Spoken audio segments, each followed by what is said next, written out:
Shalom,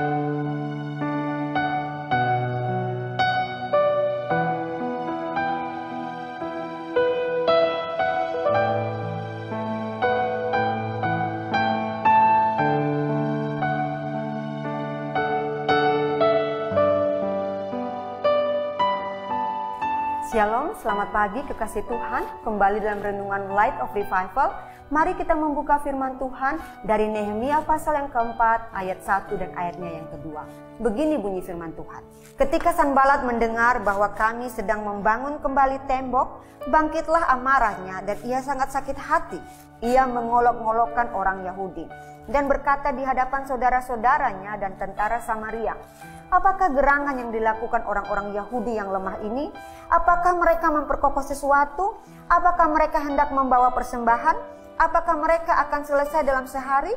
Apakah mereka menghidupkan kembali batu dari timbunan puing yang sudah terbakar habis seperti ini? Jangan menjadi Sanbalat.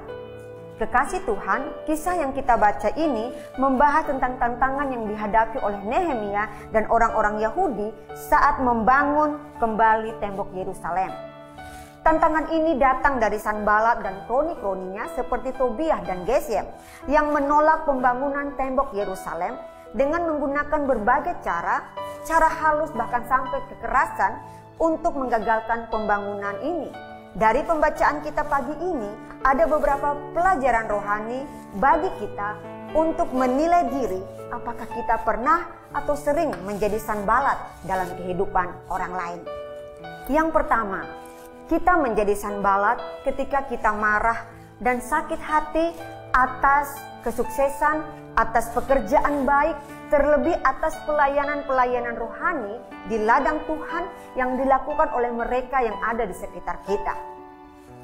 Yang kedua, kita menjadi Sanbalat ketika kita menghina pekerjaan-pekerjaan baik, ketika kita menghina hasil kerja orang lain, ketika kita menghina pelayanan-pelayanan rohani yang dilakukan oleh mereka di ladang Tuhan. Yang ketiga, kita menjadi Sanbalat ketika kita mengajak dan mempengaruhi orang lain untuk menggagalkan pekerjaan baik, untuk menggagalkan usaha dan kerja orang lain, bahkan untuk menggagalkan pelayanan-pelayanan rohani di ladang Tuhan yang sedang dilakukan oleh mereka yang ada di sekitar kita. Melihat tiga tanda ini tanpa kita sadari, mungkin ada orang-orang di sekitar kita yang menjadi Sanbalat bagi kita selama ini, atau bahkan bisa jadi diri kita sendiri yang menjadi Sanbalat bagi orang lain. Ketika kita melihat pencapaian seseorang, ketika kita melihat keberhasilan seseorang, ketika kita melihat pelayanan-pelayanan rohani yang dilakukan oleh seseorang, lalu kita menjadi marah, kita menjadi sakit hati, kita menghina, kita mengolok-olok. Bahkan kita mengupayakan berbagai cara dengan mempengaruhi orang-orang di sekitar kita untuk menggagalkan keberhasilan pelayanan-pelayanan mereka, untuk menggagalkan usaha dan pekerjaan mereka. Kekasih Tuhan, di tahun 2023 ini, mari kita menilai diri kita. Mari kita menjaga kehidupan kita sesuai dengan firman Tuhan, sehingga kita tidak menjadi Sanbalat bagi orang lain. Mari kita berdoa. Bapa yang kami sembah di dalam nama Tuhan Yesus, kami bersyukur untuk hari ini atas kesempatan hidup yang Engkau berikan bagi kami.